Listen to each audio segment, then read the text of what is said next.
Isolina Vidal Ranguileo, soy de San Martín de los Andes, nací en San Martín de los Andes. Mamá era empleada en un bar y un restaurante, que era la familia Muglia, donde yo me crié hasta los 8 años.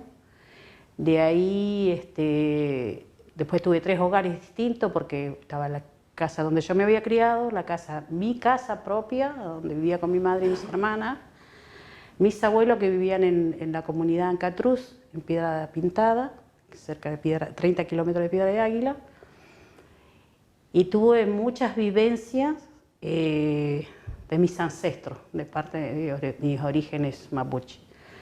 Aprendí todo, aprendí de la vida y de la muerte a los 4 años y aprendí cómo se cuida un animal, cómo se cuida una planta, cómo se siembra una semilla. Eso lo aprendí de cuna. Y el amor incondicional de las personas con respecto al cuidado y al amor de sus seres queridos lo aprendí de mi madre, que fue la que me crió.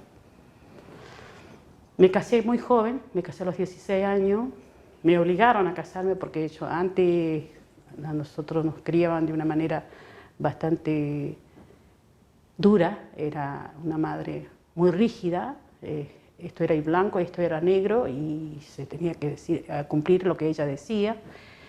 Entonces no era fácil para mí y yo fui media rebelde, entonces anduve por la vida rebelde, así rebelde aprendí un montón de cosas, lo bueno, lo malo y lo feo, pero sobre todo aprendí a amar mi trabajo, que fue el trabajo de agente sanitario. Me casé a los 16, después de un par de años que estaba casada, descubrí que mi marido tomaba. Tuve 4 hijos con él. Tenía 5, tenía un hijo natural mío que se llama Luis Fabián. Después viene Roxana, Nelson, Norberto que falleció, que me lo mataron hace 12 años. Cristian, que es el menor que vive, Roxana y Cristian viven conmigo en San Martín. Después pasaron los años. Un día Lalo cayó de un techo, me llamaron urgente, yo estaba trabajando en una casa que había tenido un accidente, se había caído de un techo, fui, el chico que lo acompañaba lo sacó a la ruta, a la rastra para llevarlo al hospital y él estaba en estado de inconsciencia, yo llegué y se apareció un señor grandote, medio pelado, con barba y me dice, mucho gusto, soy William Rubé. Le digo, mucho gusto, soy Isolina Ranguileo. Entonces me dice, creo que entiendo que acá tienen un problema. Entonces yo lo quedo mirando y le digo, ¿qué problema sería? Entonces me dice, y él en este momento está con olor etílico, él bebe a menudo, y le digo, sí, permanentemente. Entonces después de charlar y explicarme los pormenores de su accidente, etcétera, que estaba sin riesgo, etcétera, etcétera, me dice, cuando me voy, me dice, yo lo tengo en observación todo el día y a la tarde se lo llevo a la casa, porque no hay riesgo. Entonces yo ahí le dije, bueno, cuando me iba me dice, lo espero es el martes. Le digo, él vendrá porque yo tengo que trabajar. Entonces me dice, no, tienen que venir los dos el martes a las 11. Llegamos a un lugar como este, nos hicieron sentar, empezaron a aparecer personas, apareció una señora que se decía llamar psicóloga, porque yo no tenía ni idea que era una psicóloga, y se llama Cecilia Lázari, y ahí muy amablemente me saludó con un beso, me dijo, yo soy fulano de tal, bla, bla, la idea, me explica el tema del grupo, yo estoy en Bavia, no tenía ni idea de lo que significaba un grupo.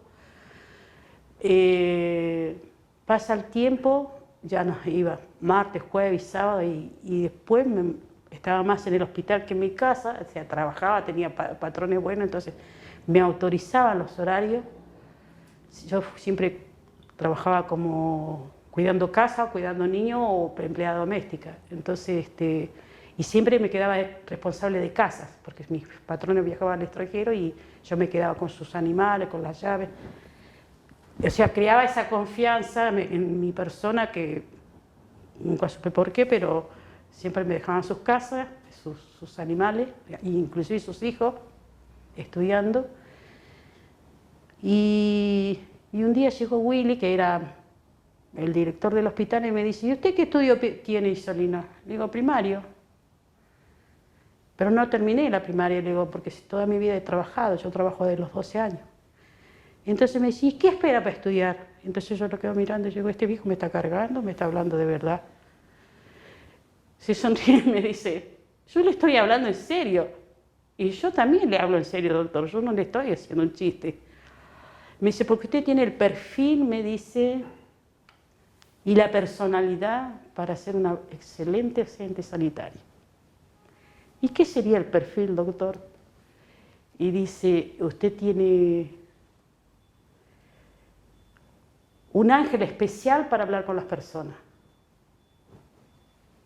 Y yo lo quedé mirando y seguía pensando que me estaba cargando. En realidad me hablaba en serio. Y me dice, yo considero, me dice, que usted podría entrar como agente sanitario. ¿Qué es un agente sanitario? Y ahí me empieza a explicar que el agente sanitario va por las casas, que hace un trabajo médico-biológico, biologista, que es un médico-biologista, le digo yo. Y entonces ahí me dice, los que estudian enfermedad, y me explica, ¿no? Y me dice, pero tiene que retomar los estudios. Bueno, fui a la escuela donde estudiaba, vi a la maestra que yo tenía antes, no estaba, estaba la directora y me dice, sí, Solina, venite de noche, estudiás. Bueno, estaba estudiando y me llaman para hacer el curso acá en Neuquén. Lo hice acá en Neuquén porque tenía amistad, de familia. Tuve 45 días, eran 45 días prácticos y 45 días teóricos. Y era una cantidad de información que vos decías, a propósito te daban una carpeta SIT para estudiar. Yo decía, yo no voy a aprender esto, tantas vacunas, tantas palabras raras. Entonces tenía una amiga que estudiaba y me dice, no, Isolina, esto es re fácil. Erika, yo te ayudo. Entonces me quedaba los fines de semana a estudiar, en vez de poder ir a ver a mis hijos, porque tenía mis hijos ya, me quedaba estudiando acá y cada 15 días iba a mi casa. O aparecía mi ex marido con alguno de los nenes. Terminé de hacer el curso, seguí trabajando, seguí estudiando. En marzo llega un compañero, morenito, yo estaba limpiando mi casa, estaba en bata, me acuerdo, y me dice, ¿y usted qué hace en bata? Prepárese que va a tener que ir a trabajar al hospital. Y yo lo quedo mirando y digo, este me está cargando. Digo, ¿qué me está diciendo morenito? Y no, me dice el doctor Larrué que vaya a la reunión porque ya la nombraron a usted, y la nombraron en enero y recién le avisaron. Me dice. Bueno, le dije yo, espéreme un minuto, le digo que me he visto y lo acompaño. Así que llegué a una reunión, estaba así, más gente que ustedes, más cantidad de gente que ustedes. Y me dice, tome asiento, tome este cuaderno y empieza a tomar nota. Porque él era muy conductista y es conductista, y bien sargento, así medio militar. Porque así se manejaba él era su forma te tomaba muy en cuenta, pero era muy así, como muy autoritario. Y como yo estaba acostumbrada al autoritarismo, mamá era autoritaria, entonces yo no tenía naturalizado el autoritarismo. También me sale el autoritarismo a veces todavía, pero yo intento en mi vida cotidiana no ser autoritaria, porque es feo, te pone de mal humor el autoritarismo, y a mí me pone muy mal eso. Así que me dice, bueno, Isolina, dice, usted ya hoy comienza a trabajar en salud pública, pues ya tiene su nombramiento. Tiene un contrato por 6 meses.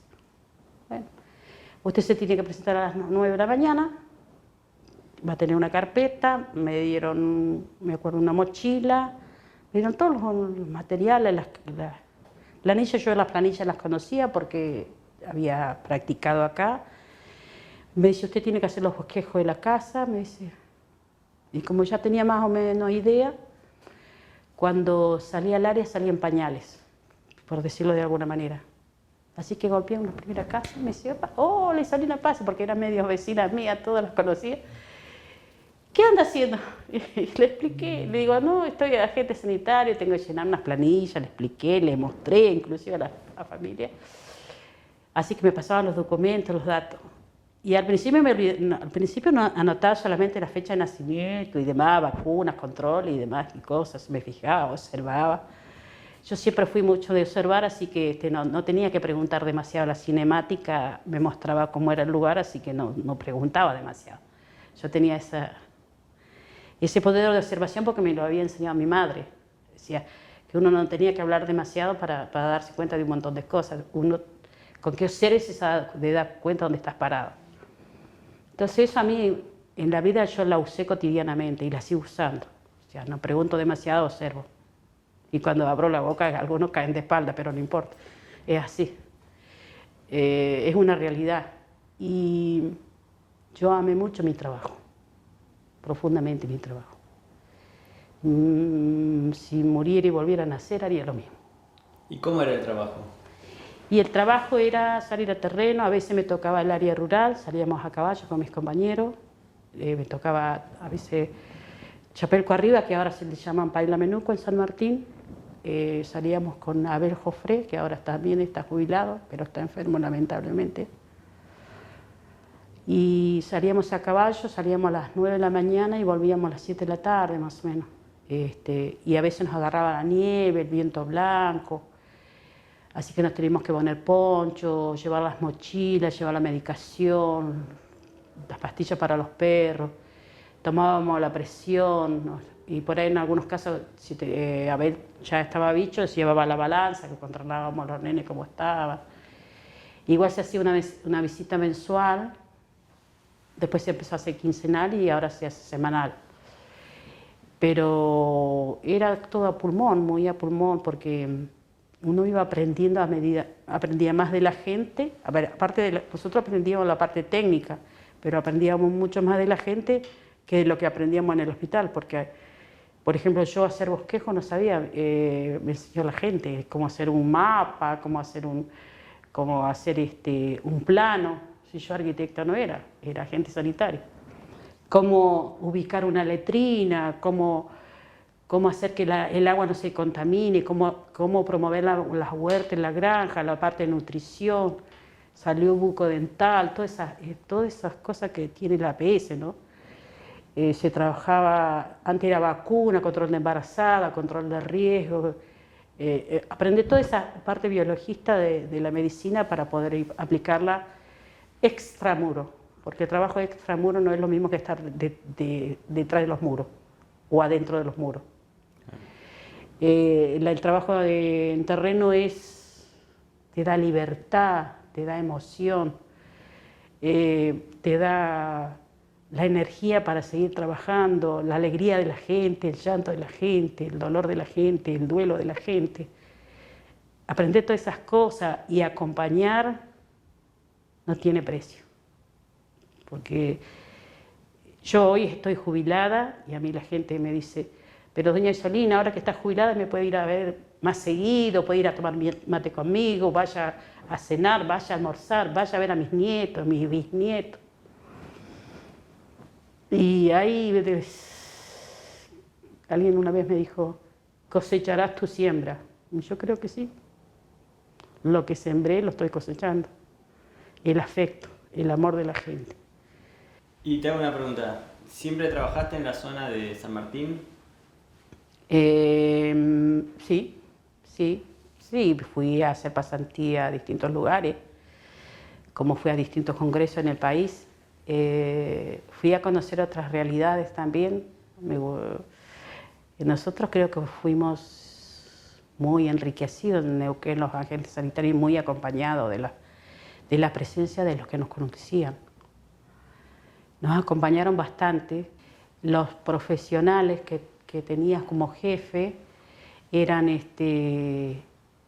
como más humanizados, más socializados, más, no sé, tenían otra mirada diferente. Eso quería preguntarte, ¿cómo era la relación con los médicos? ¿Cómo era esa? ¿Vos ibas a hacer el trabajo en el territorio? Cuando volvías... No, muy buena y muy respetuosa. Los profesionales que estaban en esa época, nosotros teníamos una cirujana que era terrible, que se llamaba, de apellido Perazzi. Todo el mundo le tenía miedo a la doctora Perazzi, pero porque ella era una persona muy responsable en su trabajo y tenía esa forma de ser, pero era era un dulce como persona, porque vos le derivás a un paciente y decís, mire que yo se lo derivo a fulano porque fulano tiene estas dificultades de comunicación, entonces usted lo podrá atender. Sí, mi hija, mándamela. Y teníamos a Liliana Arana, que también era caricúlica, y le decía, doctora, pero por favor necesito que la atienda acá. Porque la paciente tiene un poco de temor. Me decía, vos mándamela, yo te la atiendo. Y las atendía bien. No, teníamos buena relación. No teníamos mala relación con los profesionales. No. Yo nunca tuve mala relación con los profesionales, ni con mis compañeros. Tampoco permitíamos, nosotros como grupo de agentes sanitarios, los trapitos sucios los limpiábamos en el lugar, así en el espacio nuestro. No hacíamos ni comentario de pasillo, ni nos metíamos con él. Nunca nos metimos con nadie. Fuimos muy compañeros, no sé si amigos no fuimos, buenos compañeros sí. ¿Y cuántos era el grupo? Y fui la primera agente sanitaria de mujer. Antes había otras, pero renunciaron. Cuando yo entré, ya se habían ido 2 mujeres. Pero no fue fácil para mí, porque yo tuve que plantarme y decirle, ustedes son mis compañeros de trabajo. Yo soy su compañera. Usted me respeta y yo lo respeto. Usted respeta a su familia como yo respeto a su familia. Así que, tranqui. Si no, vamos a hablar de otra manera. Nunca va a me molestar. Yo puse siempre las cosas, los vasos arriba de la mesa, no en el piso. Porque es la única manera de que vos trabajés, sea hombre o sea mujer, tiene que respetar siempre. No importa el género, importa el respeto, los valores y la ética de la persona. Y los valores son de cuna, y la ética también. ¿Y cuántos eran en el grupo? Era Herminio Casanova, que era el supervisor, Abel Jofré, que era mi compañero, Félix Aigüe, que falleció lamentablemente hace 1 año y algo de cáncer, que fue mi mejor compañero, era un maestro. Después estuvo Juan Carlos Manrique, Flaminio, que también falleció hace 1 mes. Flaminio se retiró hace 20 y tantos años de la provincia por discapacidad. Después entraron Marta, Adelina Muñoz, que también se jubiló. Marta se jubila este año, que está como coordinadora de grupo. Roberto Castillo, que también se jubiló 3 años antes que yo. Ahora entraron Ariel Jofré, que es hijo de Abel, Tania Ramírez, Dora Castillo, Doralisa Castillo. Hay Miti Mota, hay 6 mujeres y 6 varones, creo ahora. Antes éramos 7.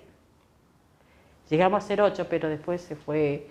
Abel se fue a la cocina, estuvo unos años en la cocina, y cuando yo me jubilé, Abel volvió a entrar al área como agente experimentado, que lamentablemente ahora está con un cáncer de colon, está luchando para vivir. Fueron mis maestros. ¿Y vos cubrías la zona de la ciudad? Yo primero trabajé 19 años en la ladera Curruinca, desde la Coronel Díaz hasta la Misionero Mascardi.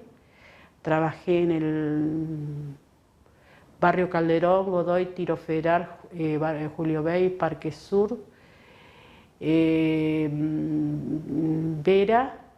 Vallejos Veras, 3 de Caballería, Buenos Aires Chico. Y después trabajé un tiempito, pero muy cortito, en el BAME 36 Vivienda. Y en el Arenal trabajé 11 años. Cuando yo me retiré, cuando yo entré, en los barrios había poquitas familias. Cada barrio tenía 75 familias. Cuando yo me retiré, cada barrio tenía 600 familias.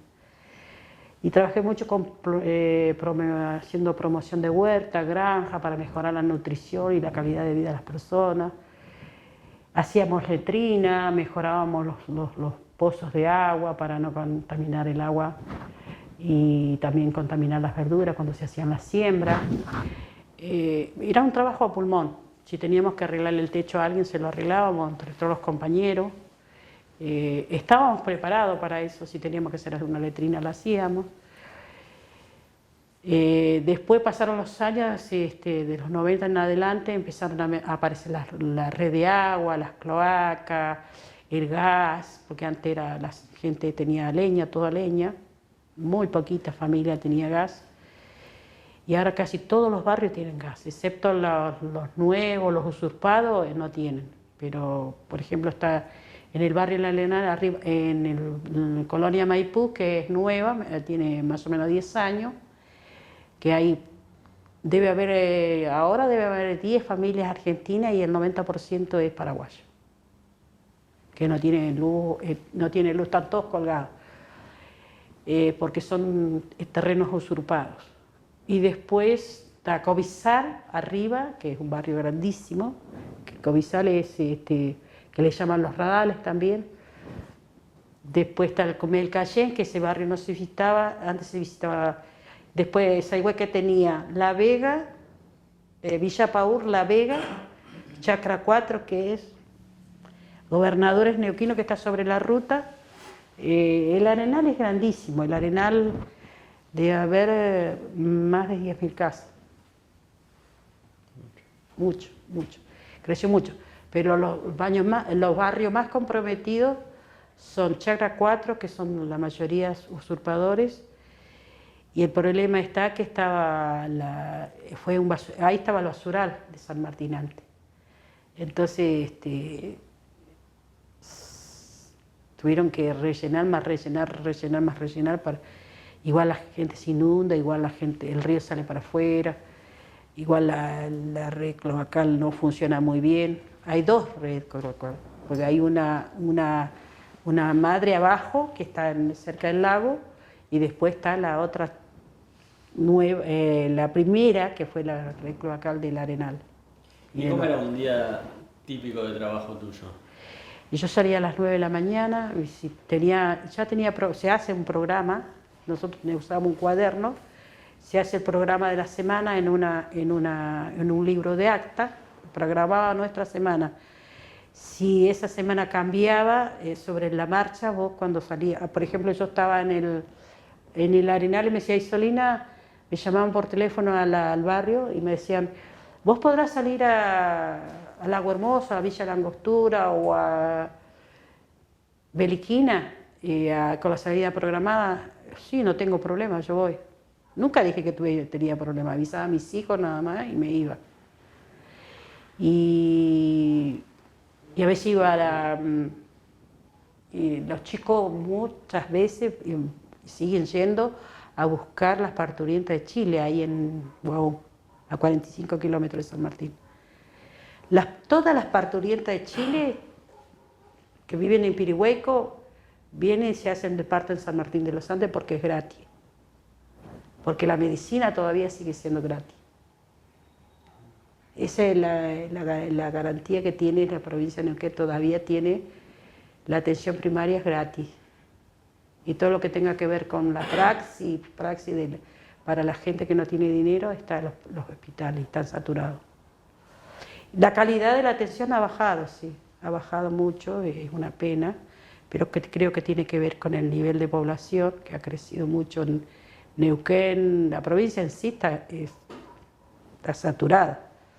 Lo que en San Martín tenemos ahora, tenemos paraguayos, antes teníamos, la población más grande que tenía San Martín antes era chileno, ahora está mezclado. Es mitad chileno y mitad paraguayo, y el otro porcentaje es argentino.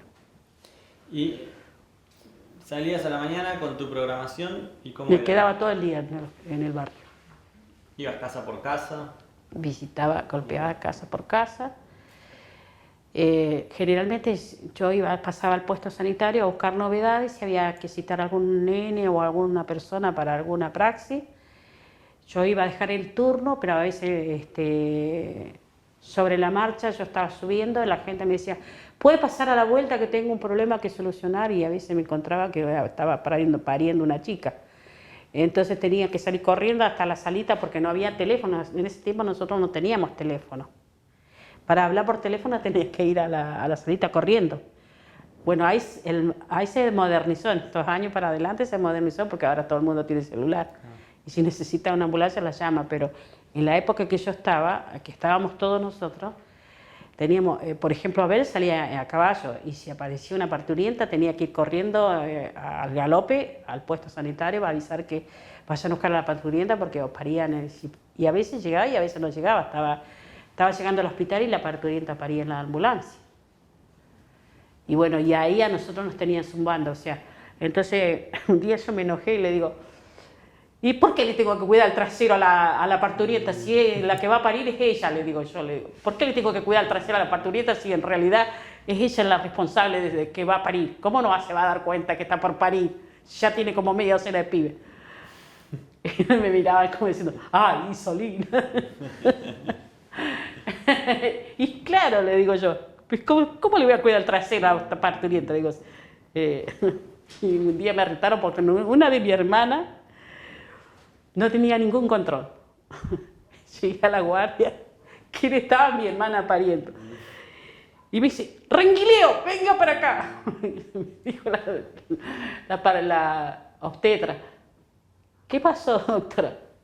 Me dice, ¿usted tiene su hermana? No tiene ningún control, me dice. ¿Y usted es agente sanitario? ¿Y qué culpa tengo yo que sea agente sanitario si tengo una hermana irresponsable? Le digo yo. Y vos, le digo, en vez de hacerte las osas y controlarte, le digo, mira lo que hiciste, no tenés ningún control y me haces pasar vergüenza. Así que después se curaron conmigo, como yo le contestaba así, ya cuando me hablaban bien.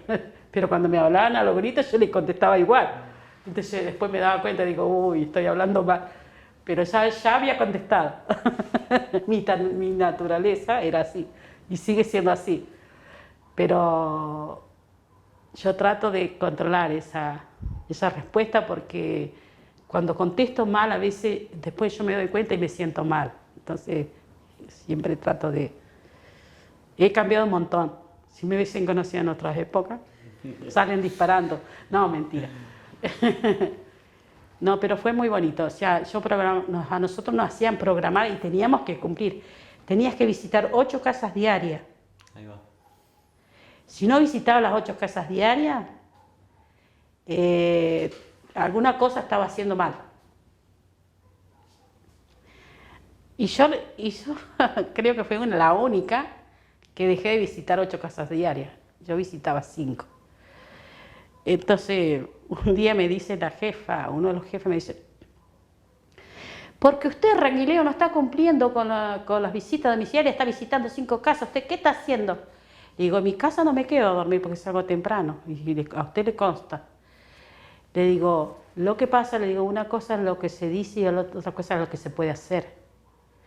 Porque cuando yo voy a una casa con el speech que yo le tengo que decir a la señora, no, porque a usted le falta control, mira que el 5.º control no lo hizo, tiene que ir a control. Pero resulta que el nene está vomitando, tengo otro afiebrado allá, la madre tuvo un accidente y no se puede levantar. ¿Qué hago con esa familia? ¿Salgo disparando o trato de acompañarla? Digo, tengo ancianos que están tirados en la cama, le digo que no tienen calefacción, le tengo que poner a cortar leña, hacerle fuego y prepararle algo caliente para que pueda comer. Porque la abuela tenía una abuela que se llamaba Florentina e Hijo. La abuela, yo llegaba a veces y la abuela estaba tirada con una gripe y hacía más frío adentro que afuera donde yo estaba. Así que me tenía que poner a cortar leña, le preparaba el fuego, le preparaba algo caliente y después me iba y dejaba todo preparado. Porque ese era el trabajo allá del agente sanitario. Cortar leña, preparar una comida, atender a un chico cuando por ahí estaban los 2 padres alcoholizados, y después pasar el tiempo hasta que un día me empecé a dar cuenta, le digo, ¿cómo le cambia la situación, la mente de esta gente? Y como eran chilenos, dije, ahora voy a aprovechar, decir algo que no corresponde, pero lo voy a decir, dije. Pensaba para mí de adentro. Le digo, doña María y don Pedro, ¿Usted ama? Fui cuando estaban fresquitos. Le digo, ¿usted aman a sus hijos? Sí, doña Isolina. Le digo, no se nota, ¿eh? Y me queda mirando. Le digo, porque si usted no lo aman, le digo, esa niña que está discapacitada y que necesita atención médica y que no está yendo al médico, y esos niños que tienen que ir a la escuela a educarse para que después puedan saber leer y escribir, tampoco están yendo a la escuela porque ustedes están en estado de escolarización. Si ustedes no los quieren, no se preocupe, porque yo voy a agarrar, hice una mentira piadosa, por supuesto, y le dije, y tendré que ver a la gente del juzgado para hacer el informe. Ustedes irán a Chile, pero los nenes se quedarán acá en Argentina, porque los nenes son argentinos. Entonces alguien los va a recibir. Así que yo le doy 15 días para mejorar un par de cosas acá en la casa. Yo dentro de 15 días la vengo a ver. Si la situación no cambia, yo voy a informar a mis jefes inmediatos, porque lo iba a hacer, y después avisaré a Gendarmería que ustedes como padres no se están haciendo responsables. Y usted se irá para Chile, los dos, y los nenes quedarán acá. ¿Vos sabés cómo me dio resultado eso? Lo dejaron de tomar, digo, pidan ayuda a una iglesia, métanse a una iglesia, no sé, practiquen lo que sea, pero traten de amar a sus hijos y amarse a ustedes, cuídense. Le digo, porque si los nenes se quedan sin usted, se quedan sin el pan y sin la torta. No es lo mejor que le pueda pasar a los chicos que los papás estén en Chile y ellos acá en Argentina. Así que por favor les pido, amen a sus hijos, pero de verdad. Y acompáñenlo porque ellos están creciendo. Así que bueno, ustedes vean qué es lo que van a hacer.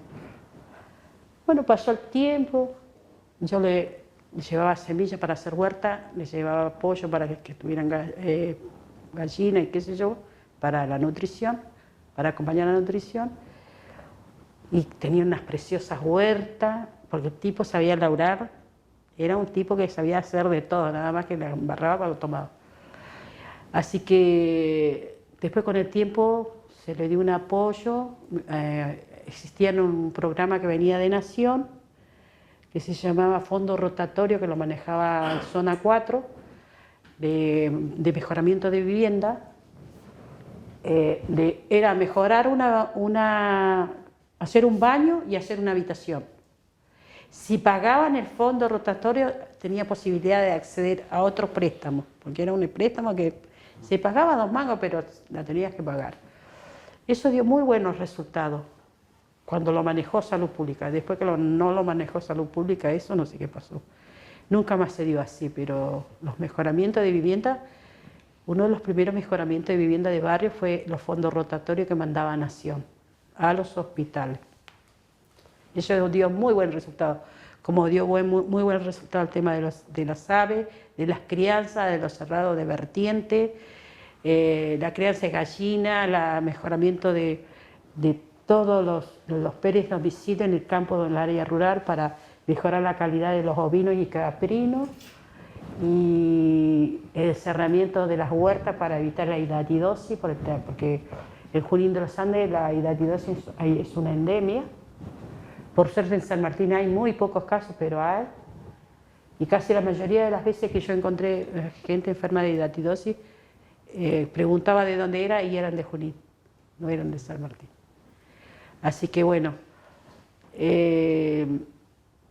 y dio muy buenos resultados el trabajo de la coordinación del trabajo con el INTA por años. Yo trabajé 26 años con el INTA y fue lo mejor que me pasó en la vida, porque los ingenieros tienen una apertura de cabeza y te enseñan y practicas con ellos en terreno, te acompañan. La verdad que fue muy bonita experiencia para mí eso, muy bonita experiencia. Como lo fue los mejoramientos de vivienda, como los techos y las casas que hicimos. Lo hacíamos nosotros no íbamos a ver a la municipalidad para que vaya a hacer los mejoramientos, lo hacíamos nosotros como gente. No nos correspondía, lo hacíamos porque nos queríamos. ¿Te dejaban visitar menos casas? Sí, ya no me decía más nada. Y a los últimos años, cuando ya estaba, que teníamos un jefe que decían que era remañoso en Zapala, y me acuerdo que alguien decía, y en una reunión grande dijo, porque Isolina Renguileo no está haciendo tal cosa, se le dijo, usted no, a Isolina no me la molesta, porque cuando yo necesito una respuesta Isolina la tengo. Y no puedo decir de todo lo contrario. Así que usted no la molesta Isolina. Porque si yo a Isolina le digo, usted me lleva a tal lugar, Isolina me lleva. Y yo le digo, quiero ir a fulano, y fulano me lleva donde fulano. Y nunca tuve problema, así que yo no sé si usted me puede decir lo mismo. Por eso trabajé 21 años en la heladera Curruinca, sí, con nombre y apellido, a todos los conozco. Está en mi memoria, en mi disco rígido, por eso le digo, si volviera a nacer, haría lo mismo, porque siempre amé lo que hice. ¿Y cómo te recibía la gente? Muy bien, alegre, muy bien. ¿Te esperaban? Yo creo que sí, porque, por ejemplo, a mí siempre me gustaron los niños. Entonces capaz que el mayor me hablaba y yo atendía al niño o la niña. Entonces, y me dice, ay, con usted se ríe. Entonces ahí yo me daba cuenta que la relación con la mamá y el niño no era muy buena. O le daba más bolilla al niño más chico que al niño más grande. Entonces yo le decía, le digo, como yo tengo nenes, uno tiene que atender al más grande porque el más chico no entiende demasiado. Entonces, si uno atiende al más grande, no se siente tan celoso con el chiquito y lo rasguña o lo muerde, qué sé yo, porque pasaba eso. Cuando nacen y se ponen celosos, le muerden la manita al hermanito porque lo besuquea más al hermanito. Entonces, también fue una praxis no fácil y que la gente no se sintiera ofendida o observada por esa situación. Yo trataba de que cuando decía algo, la gente no se sintiera observada por eso. Y si no, yo le preguntaba, doña Rosa, si usted pudiera cambiarle algo a la vida, ¿qué le cambiaría? ¿Qué cosas le gustaría cambiar? Yo la hacía protagonista de su propia vida. Nunca, mamá me decía, si vos querés acompañar a alguien, no le pongas el pie encima. Sacale el pie de encima, decirle, te acompaño. Si me permitís, te acompaño. Si no me permitís, me voy. Y yo lo hago siempre eso. Aún no siendo agente sanitario, lo hago en la vida cotidiana, con mi familia, con mis amistades. Y tengo una pregunta. Todos estos conocimientos biologicistas, como me dijiste, que te hicieron incorporar en el curso y que el saber de los médicos, de los hospitales, ¿cómo se relacionaba o cómo lo relacionaste vos con todos tus saberes previos? Y yo lo relacioné con la medicina de mis abuelos. Exactamente. La medicina natural. ¿Cómo era eso? Y porque yo aprendí que el llantén servía para tal cosa, que la manzanilla servía para otro, que el pañel servía para las quemaduras, para la tuberculosis, que la nalca sirve para cuando hay alguien que tiene una neumonía, porque tiene un contenido de penicilina. Y después que el sauce llorón, de ahí sacan la aspirina para los dolores articulares. Eso lo aprendí con mis familias, o sea, la medicina natural. Y en la época que empezamos a ir a Buenos Aires, conocimos a Beatriz Kalinsky, donde hizo un trabajo en terreno con nosotros, y con Sara Isgi, que está en Bariloche, que sigue trabajando en el tema, al doctor Rapaport, lo conozco, trabajamos con él, con Adriana Marcus, con un montón de gente de acá de Neuquén, o sea, que yo era parte del equipo, o sea, así de aprendizaje también transmití algunas cosas, así, de algunas publicaciones que hice también en distintas revistas, en la Sociedad de Medicina Rural, en la Sociedad de Terapia Familiar, los artículos que hemos publicado con Carmen Ferrer, sobre todo el proyecto Quirno Costa, porque nosotros tenemos un proyecto hace 16 años más o menos. Trabajamos con 200 familias en estado de vulnerabilidad y bueno, no me estoy juntando mucho porque no estoy en San Martín prácticamente ahora, pero fueron 14 años bastante así como mucho seguimiento, ¿no? Lo hago porque me gusta y porque considero que nunca hay que dejar de hacer lo que uno cree que debe hacer. Por ejemplo, esto, ¿no? De tratar de acompañar y acompañarse. Es una manera de mantener la mente en estado de alerta. Nosotros nos vamos envejeciendo por dentro y por fuera, vamos perdiendo la memoria, vamos perdiendo la visión, vamos perdiendo la audición. Pero si practicamos, leemos y observamos y seguimos, la memoria sigue estando latente. La memoria es como el despertar de cada mañana. La memoria es como salir del letargo de la noche anterior. Tu alma volvió al cuerpo y por eso volviste a vivir.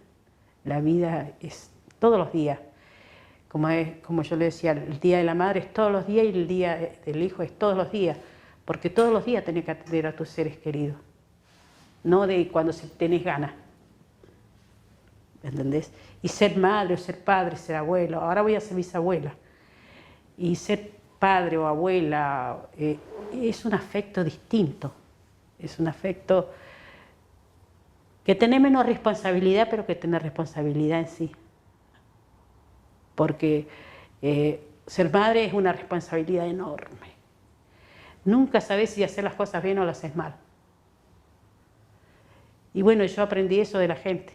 A mí mis mejores maestros fue la calle, la gente de los barrios. Mi universidad fue la calle.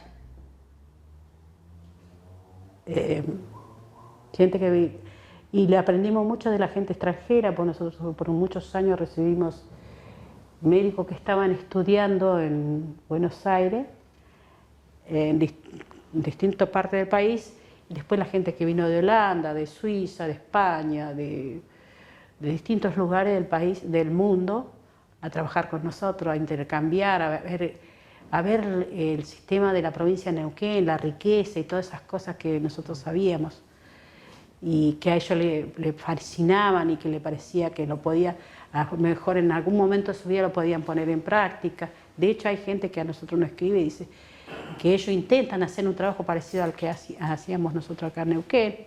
Y eso es bueno, te da, decir, bueno, el horizonte es un gran abanico, porque a veces vemos el horizonte, pero parece que el horizonte se cierra así, pero el horizonte, si vos lo mirás bien, se abre profundamente a 180 grados. Y es la mirada de la persona, la vida, es la mirada de las personas, de cómo poder acompañar a cada ser humano. Y yo tuve la suerte de tener esta profesión que se llama agente sanitario, donde me acompañé y me acompañaron mucho. Me acompañaron cuando se murió mi hijo, cuando se acabó mi casa, cuando fallecieron mis viejos, cuando fallecieron mis hermanos, mis amistades, mis compañeros. He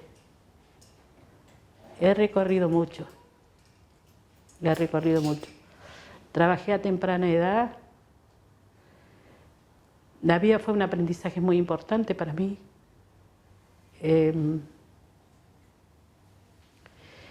Y nunca dejaría de hacer lo que hice, nunca. Eso es lo que le puedo decir.